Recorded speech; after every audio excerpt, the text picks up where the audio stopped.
Okay, let's get started. For those of you not sure where you are, this is the Voodoo Art of Dynamic WebGL. The aim of this talk is to take you through making primitives and stuff on the fly all the time. Normally when you do WebGL, all the examples and demos that you see tend to just concentrate on 3D models. You make a model and then you render it. It doesn't tell you how to make things all the time like particle systems or on-screen displays or anything like that. There's just nothing really out there to do this to the best performance. So that's what this talk aims to kind of look at. So, quickly, who am I? My name is Mike Daly. I'm a programmer in Dundee, Scotland, so sorry about the accent. I started a company called DMA Design. We did Lemmings, Grand Theft Auto, Body Harvest, a whole heap of other games. I was their first programmer, so way back in 1989 I started, and have been doing this kind of stuff ever since. Mainly performance-related things, and just having fun with tech. So currently I work for a games company called Yo-Yo Games. We make a product called Game Maker. We make lots of games to test Game Maker. Game Maker is a cross-platform development system that outputs to Windows, Mac, iOS, Android, and HTML5. While doing the HTML5 stuff, we came into lots of issues, obviously. And to get the best performance, we started to look at WebGL. The WebGL stuff is very natural to me. Being an old dev, I'm used to DirectX, OpenGL, and so on. So we knew we could get a big performance boost over Canvas using WebGL. So we mainly look at it for accelerating 2D things as far as we're concerned. There's a big performance gain to be gotten from using WebGL just for sprites, icons, particles, and so on. So that's where it's coming from. I'm going to be boring and give you a little history lesson as to why you should know about where things came from. So back in the early 90s, there was a new graphics card that came out, the 3DFX. It was really the first one that pushed hardware rendering. Up until that point, it had all been software. I'm sure you've all kind of seen Quake and the lovely software versions back then. And then all of a sudden, there was this transition where they went to hardware. The graphics cards way back then pretty much just did single triangles. You set up a triangle, you sent it to the graphics card, and all was good with the world. As things progressed, the graphics cards got faster than the CPUs, so sending individual triangles to things, you weren't making the best use of the graphics card. So as we went on to things like the Riva TNT, you had to start doing more tricks, starting to batch things together a little bit better. So you would pretty much do strips. You would give them a sequence of triangles and send it to the graphics card, and the graphics card was much happier. It could do things while the CPU was carrying on. You still did things like sort by texture just to make sure there wasn't cache flushes and all this kind of stuff, but you had to give the graphics card more to do. Then we started to get into what is termed as hardware TNL, which is hardware transforming lighting. This was a huge boost to rendering performance. Again, it was much faster than the CPU, so you had to give it even more stuff to do. So you ended up having to make entire models and giving it everything that you could, as much as you could, in a single draw call, effectively. This is where it gets interesting, and for this kind of talk. When we first started, you got triangles. Drawing sprites was very simple. You give it two triangles, one at a time, and you got a sprite on screen. When you start getting into things like the modern cards with the transforming lighting model, you can't just give them two triangles anymore because you hamper the graphics card. It can go much, much faster than your CPU. It can render hundreds of thousands of triangles. So if you're trying to slow it down and just give it two triangles each time, not only will you just slow the graphics card, but the API overhead, just calling the thing, is just going to absolutely cripple you. So instead of getting hundreds of thousands or even millions of triangles, you're going to get a handful sometimes, a few hundred, 1,000 maybe. So what you need to do is you need to learn how to put things into nice batches so you can give the graphics card as much as you can. So graphics card have come on. They've pretty much, you get shaders and everything now, but the fundamentals are still the same. You still have to batch things up to the point where you can give it as much as is possible to give at any one draw call. And why do you care about that? Well, like I say, if you're giving it sprites, you can't give it what we term as quads, which is just two triangles drawn on screen, because you're going to cripple your game. So it's very important to remember all these things. So my basic rules of rendering is batch, batch, batch, and batch some more. Always give it as absolute much as you can give. We do this in a few different ways. The best way to do sprites is using these texture pages. Now, if you had a sprite on a single texture, you could only give it a quad to draw because you have to change texture every time you submit another sprite. So in order to get around that, you'll put your textures, you'll put all your sprites onto multiple texture sheets and try and group them together in a way that's logical for your game. So you put all your on-screen display on one texture, you put all your game assets, if you could, on one texture, maybe some of your maps and tiles and all that kind of stuff on one texture. That way, when you come to actually draw, you can give it everything that was associated with that texture in one batch. It makes a huge amount of performance gain. Batching stuff up through texture pages will give you the biggest performance gain for submission to any of these hardware graphics cards. Now, getting them onto a texture page is an interesting challenge. You'll see from this one, this is from one of our games called Ricochet, and there's a whole variety of sizes in there. They're not power of 2, which is what most of the other tools kind of do. They'll take power of 2s and just subdivide down. We just take any size and fit it onto the texture page to a best fit. We find that not only does this give the artist a bit of freedom in terms of just making the assets, but it also gives us some more performance possibilities for putting stuff onto the page in the first place. So I'm going to talk a little bit about how I split them up, how I put them onto the page, and then take you from there. So basic rules that we use inside GameMaker to make these texture pages. So the goals are obviously fit as much as you can, pack as efficiently as possible. Lovely little phrase that is really hard. So the GameMaker packing rules. We actually take each sprite and remove the space around it. So if you imagine an artist has made this wonderful overlay for your game and it sits in the middle, but the texture fills the screen, then there's an awful lot of empty space around there that you don't actually need.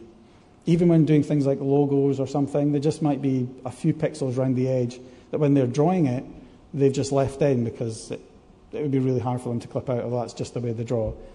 You can automatically remove all the space, and every time you remove a bit, you fit more onto your texture page. So removing space is a really cool way to just pack more in automatically without any of the users having to worry about it. You also remove duplicates. Again, it's not an obvious one to artists. They might have an animation sequence where it's going through and a character in one run cycle might be the same as another one, and they've just put it in because it's part of an animation sequence. But again, programmatically, you can checksum it or CRC it or something, and you can identify that that's the same as another frame. And there's no point in putting a frame in twice. So you want to remove all the duplicates. Now, the order by size one is a little bit subjective. We just do that, I think, because it's a bit more logical for when you're programming things, and I think it gives slightly better results, but I've got a feeling it's slightly abstract as well. And this is the part that really makes our stuff work the best, is you add a sprite to position that leaves the most space. I'll go into that in a wee bit.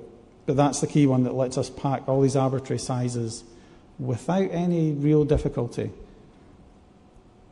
And adding a software clamp is to aid the graphics card. When you're packing things together, you're going to be sitting next to other graphics. You're not on your own texture page, so you can bleed into other graphics. Again, I'll go into that in the future. And resize textures. So if you've got half a dozen sprites and things on there, and you start off with a 1024 image, there's obviously no point in keeping it as 1024. So you resize the texture down to a nice power of 2 to what fits. So, quick example of removing space. This is from one of our game's reflections. The artist did a lovely logo, but you can see there's obviously a lot of space around there. So the program runs through, it identifies where the space is, it just gets a top left, bottom right pixel of where anything with alpha 0 you can just crop out. So it figures out where that is and then just cuts it down, and then that's what goes onto the texture page. When we come to draw this, we then see how much of an offset was taken away. We store all that so that we can then readjust it for going back on the screen. And that way that the developer doesn't have to care about it. It's automatically cut and then resized when it goes back again. Now, the building of the texture page. So here's the first element going onto the page. It's the biggest sprite in the actual sheet. And we're now about to put another one on. So the idea is you start by, you want to put it on so that it leaves as much space as possible. So that's the first area that we consider, and that's the second one. And it's I just do an X by Y times to get the number of pixels that are in there. It's very simple. I do everything with virtual rectangles. I don't actually put images on there. So I have a tree of rectangles that I store, and every time an image goes down, I take the size of the image position, and I then clip that to every other rectangle in the database effectively for that sheet. And then when you put a new image in, you just go through the same process over and over again. So we're going to add the logo into that space, and then that's going to see how big an area is left for us. So that's the main area down there, and then you get other areas. And again, it's just an X by Y times to figure out exactly where's best to fit. If it went up there, then it leaves a big space there, and that one there. So that's quite a big space. So it gets left there. And when it splits up, it leaves all these other little rectangles lying about. And we remember these for putting in new images. Whenever we put an image in, it goes to the top left of one of the virtual rectangles. So you don't have to try and position it halfway through a rectangle. You've always got an origin just to stick it up at the top. And that makes it very quick to find new slots.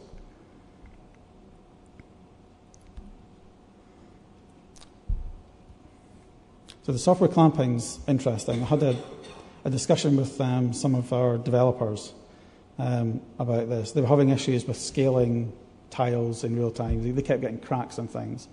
And the main reason was they didn't really understand what the graphics card was doing.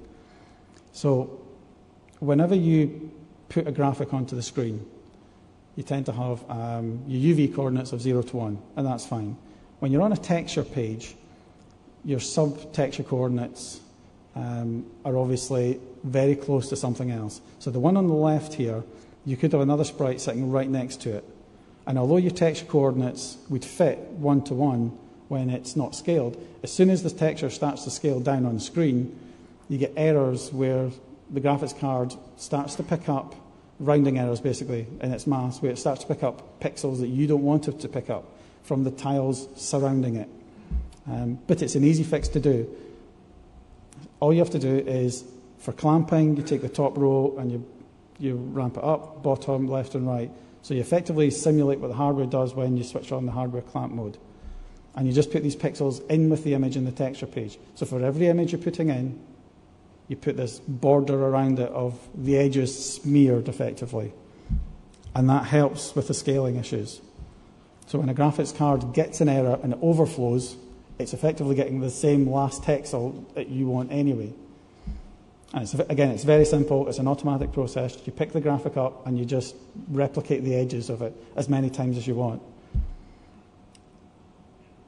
If it's a small amount of scaling you're doing, you could get away with a couple of pixels. If it's a big image and you're zooming out an awful lot, you might need more pixels on the edge.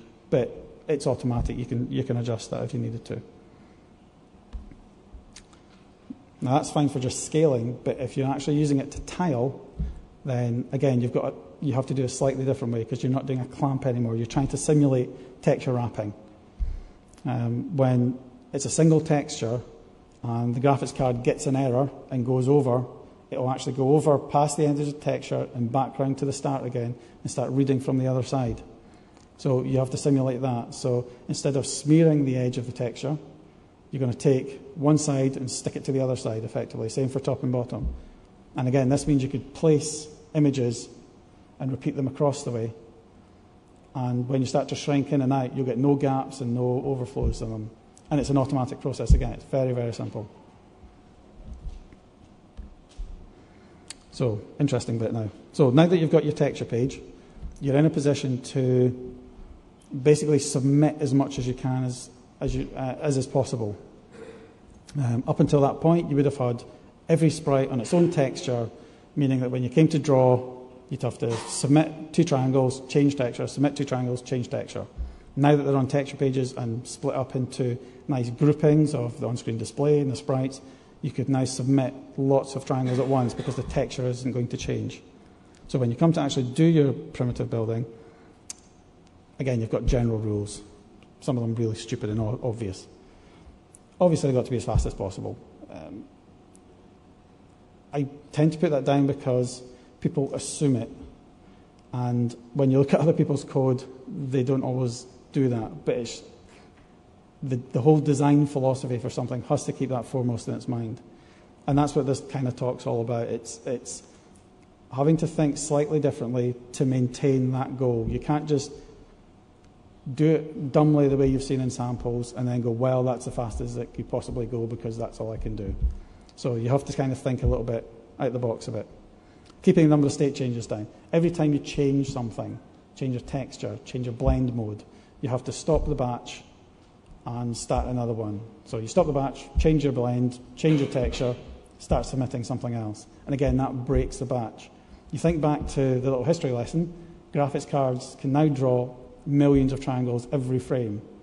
But if every triangle had a blend mode change or a state change, you're back down to drawing a couple of thousand a frame. So you need to keep all these state changes down. The texture was the big one for doing. So that really helps push stuff through. But the rest of them are equally true. You have to try and manage your blend modes and batch together blend modes if you can. As few vertex buffers as possible is still another change. If you're going to make lots of triangles and have very small vertex buffers, then you're going to have to stop to swap vertex buffer. Again, it's all about just keeping the graphics card busy. You've got to pump through as much as you can, and that means having decent-sized buffers so that you can fill up lots, get the graphics card busy, and then start to do something else. So anything, basically, that gets the CPU in the way of the graphics card is bad. For our engine, and I'm guessing for most people that want to do 2D stuff, you want to try and automatically batch sprites so that the user doesn't have to care. Now, if you've got a character running along the screen and jumping, that's fine. It's probably drawn by a bit of your logic somewhere that deals with the player, and then you've maybe got another character that's a baddie that's coming along and jumping. You don't want to have the game programmer worry about, well, I need to make sure that's there and I need to flush this and build this so that that's all submitted. You want to try and do it just automatically so that because everything's kind of gathered on the texture page in a reasonably logical order, you want it to just go, right, he's submitted all this stuff, I can now swap. But you want to do that at the engine level so that the game programmer doesn't have to be a graphics programmer. So, like I said, thinking a little bit differently. So the normal rule that folk tended to follow was you would need some space for your vertex, so you would allocate a bit of space out your vertex buffer, you would build up all the primitives within that, then you would tell the graphics card to go and draw it. That's the standard rule, and it's still done by lots of folk. Excuse me. So what I do instead is I tend to build up an entire scene. I will run through the whole scene and build up an entire command chain of things to do. This lets me just collate things together and do the automatic batching that the game developer is going to require. It also gives me the best use of vertex buffers because I don't need to make a sprite and submit it immediately. So it doesn't have to go into its own vertex buffer. It doesn't have to. The users don't have to manage it. They can just submit things and forget about them.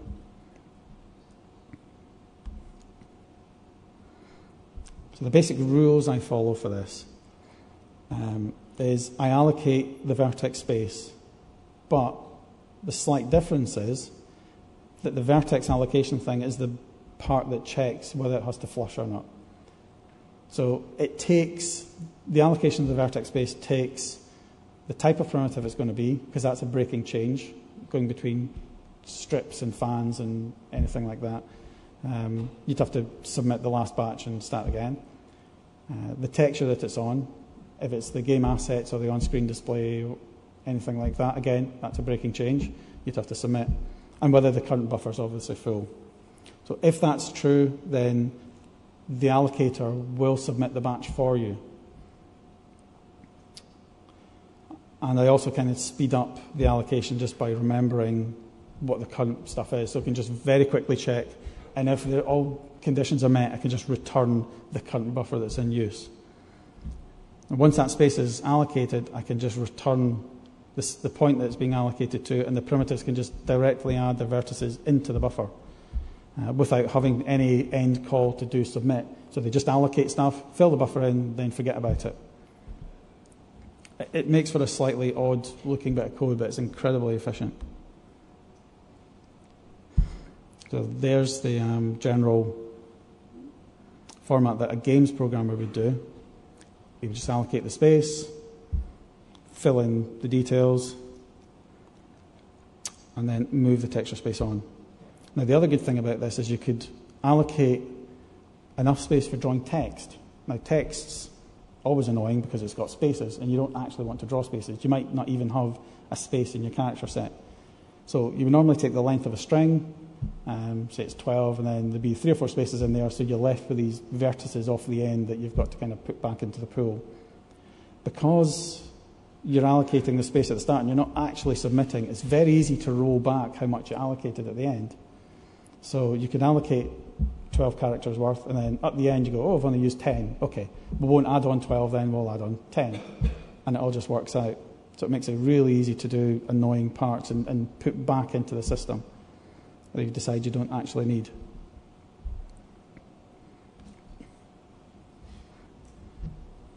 So a bit more detail on the allocation.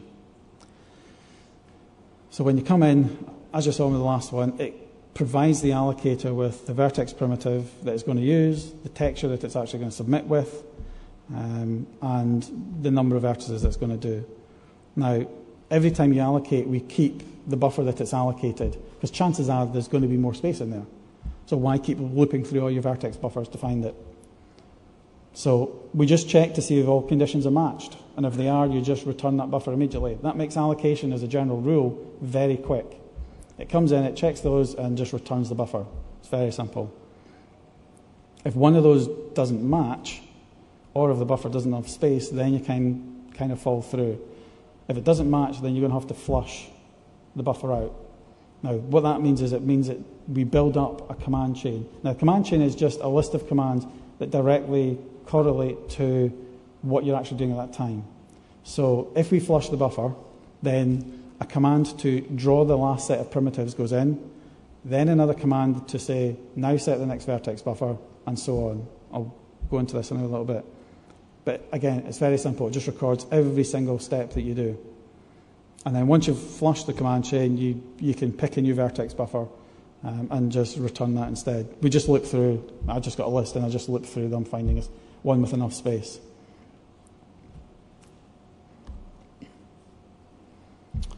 Now, vertex buffer creation is probably similar to all the normal static stuff that you see in WebGL demos. There's these float 32 arrays, which are the actual typed arrays that they introduced into JavaScript for doing WebGL, because WebGL requires it. It couldn't do the typeless stuff. So they introduced this new type, and all the normal WebGL demos use this. The difference is there's this little flag at the bottom there, the dynamic draw, which just tells it it's going to be updated a lot.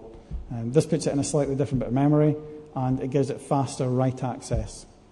Normally when you do static stuff, it can either sit in video RAM or other RAM that's slow for the CPU to access.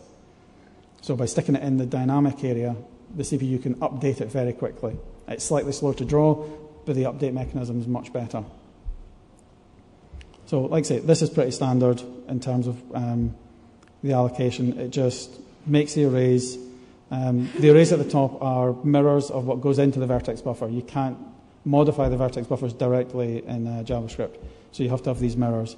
It then creates the buffers and then assigns them. You can do this as a single array and then write directly into sections of that array, but the speed difference isn't very much, and I just prefer the three separate ones.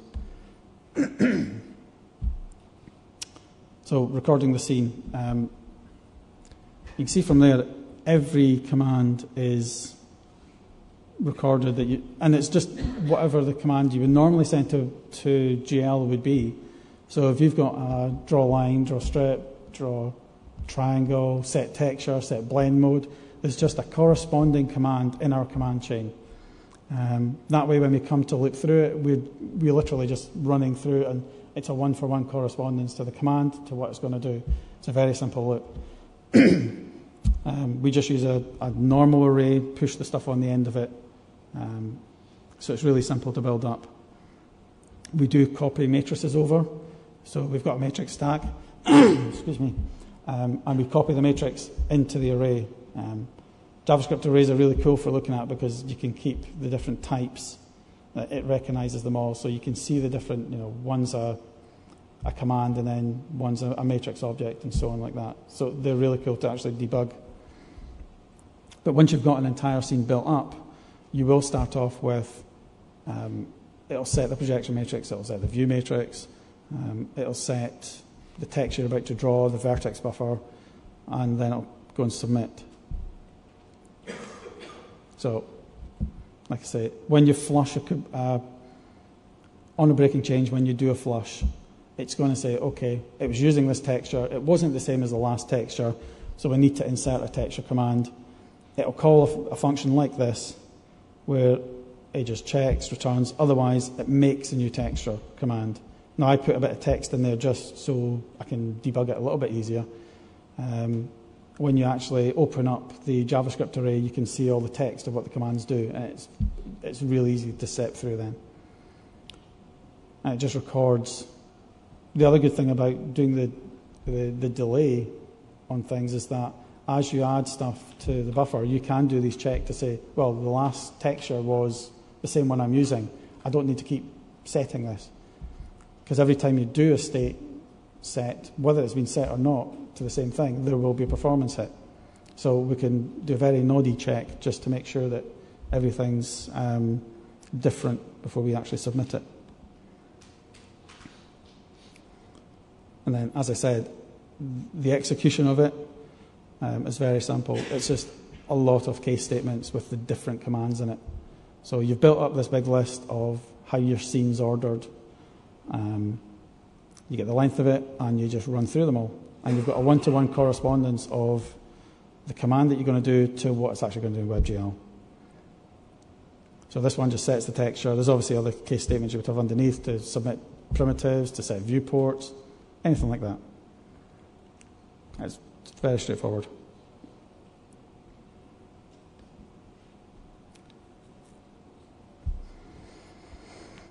So WebGLs require shaders. So this is the real basic fundamental shader you would end up with. You could obviously merge a view and projection matrix together before you submit it, but when you're doing 2D stuff, your vertex shader just isn't busy. Even if you're doing on-screen displays and particles and stuff, most of the effort is in the blend modes and actually drawing pixels. So you can afford to take a little bit of extra time in your shader, and it just makes it a bit easier to read when you're doing things. But it's very standard. It takes in X, Y, Z and matrix and just forwards it through. Now, I did mention earlier there was different kinds of typed arrays.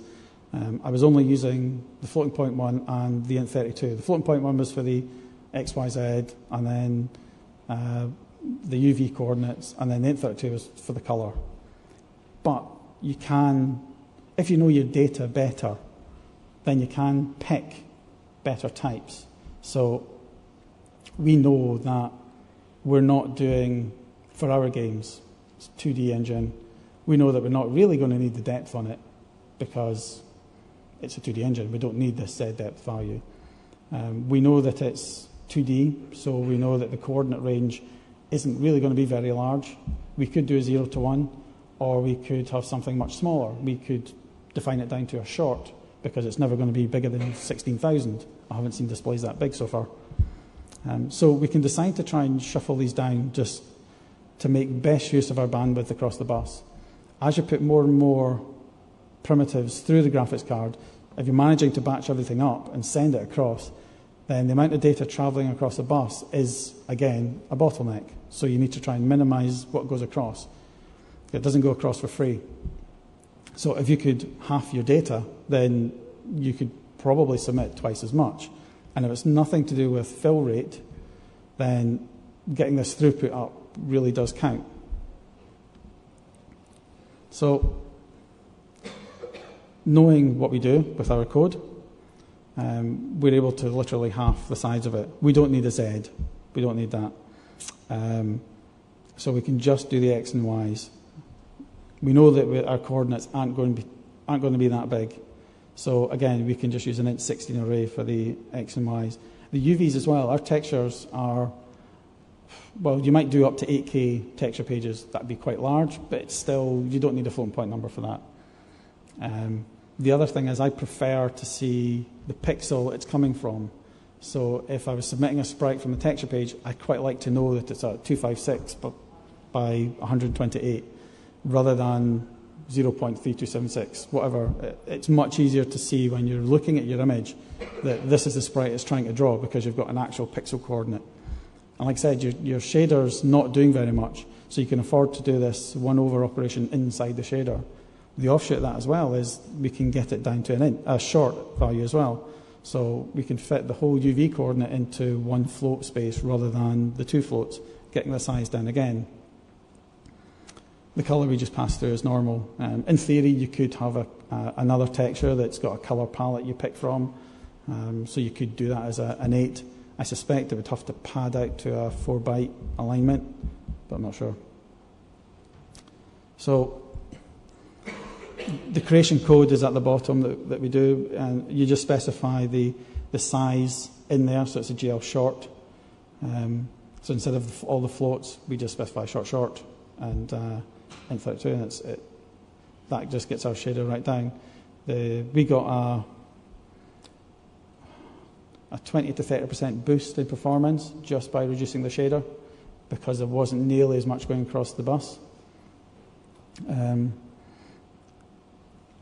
So that means that our users can worry less about the performance on the browser.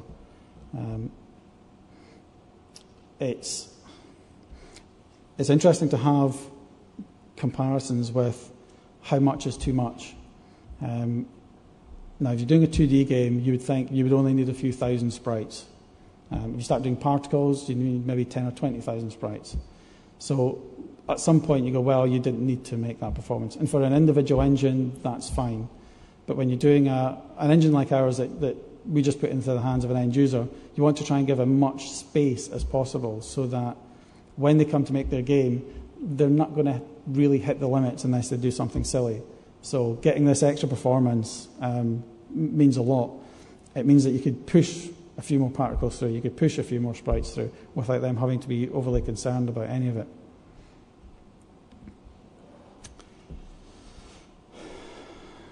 So when we did it initially, it was all in just in Canvas, and the numbers have varied a little bit over time. Chrome and Firefox kind of fight with each other in terms of performance over the year. Currently, Chrome's king,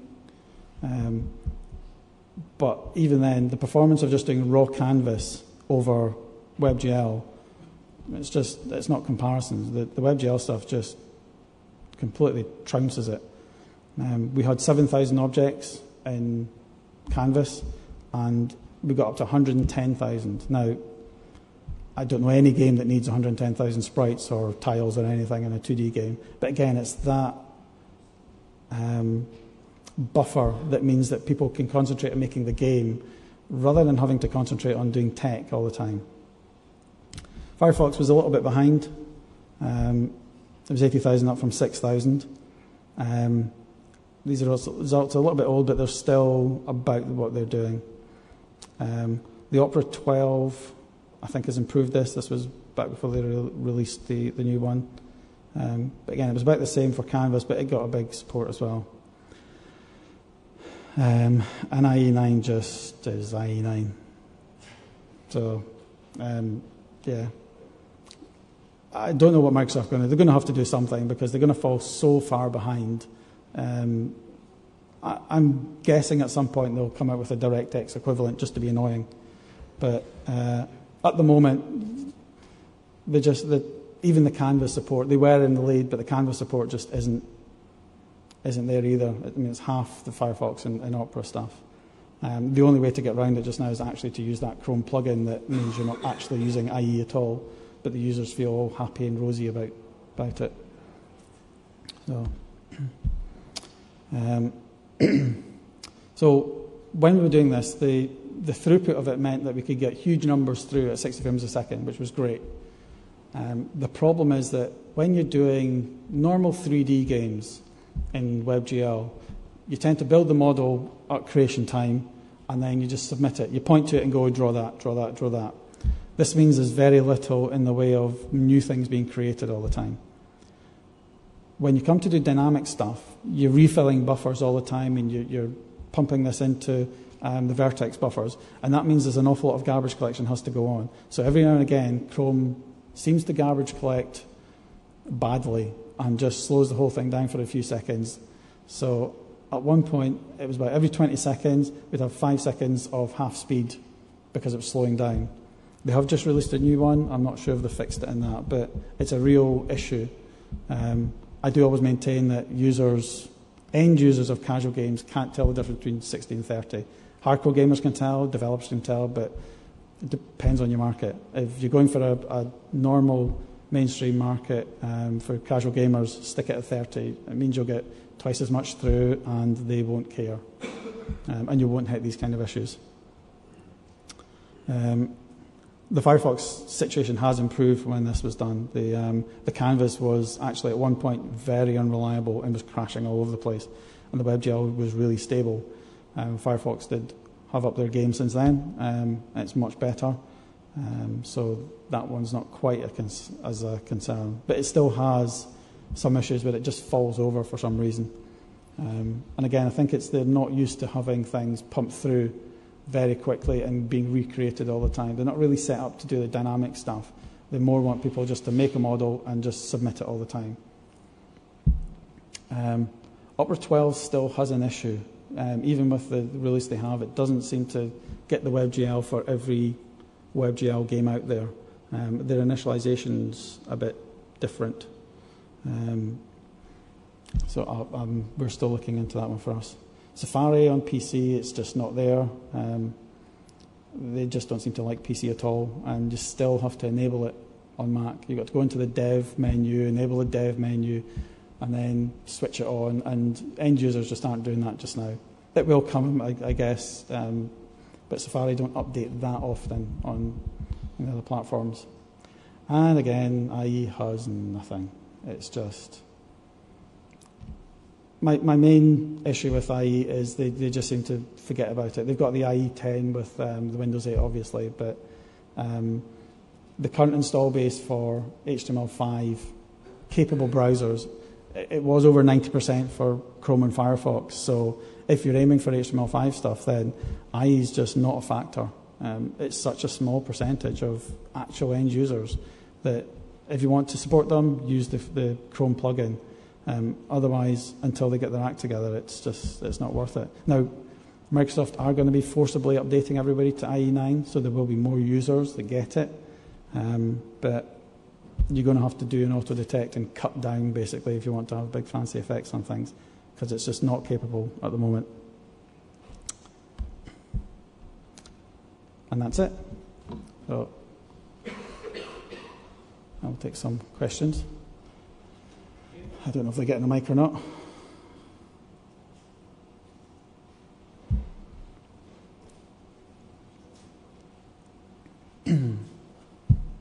Hi, I'm John from InView. your engine submits sort of arbitrary vertex batches at arbitrary points. Doesn't that mean that you lose ordering, z-ordering between the different sprites? Sorry, I didn't catch the end of that.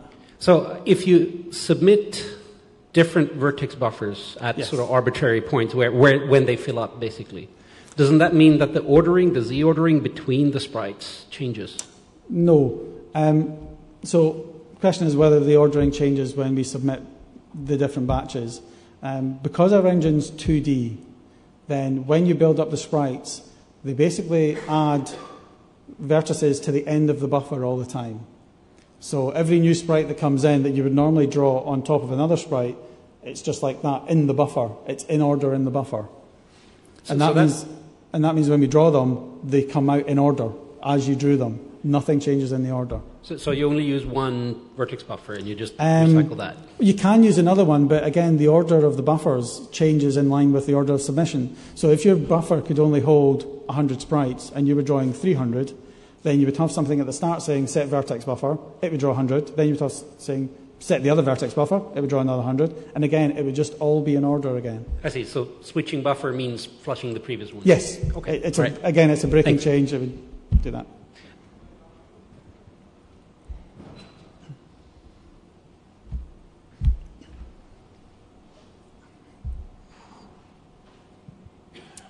Thank you for your presentation. A slight addition to the last question. Mm-hmm. This means you don't sort by state or anything. You always, because basically you've got a deferred. We do. You can add in sorting if you wish. What I've done in the past, although for this engine we don't need it because it's as the user draws things, we just remember that. I have done a layered version before. So if you think of Photoshop with all its different layers, then basically instead of just drawing sprite and it goes into the global list, you'd be drawing a sprite to a specific layer. Then instead of just drawing through the whole thing, it would be traversing the layers and drawing that layer. So you could then put state changes or blind changes into that layer itself. And that way you could pretty much do anything you want for it.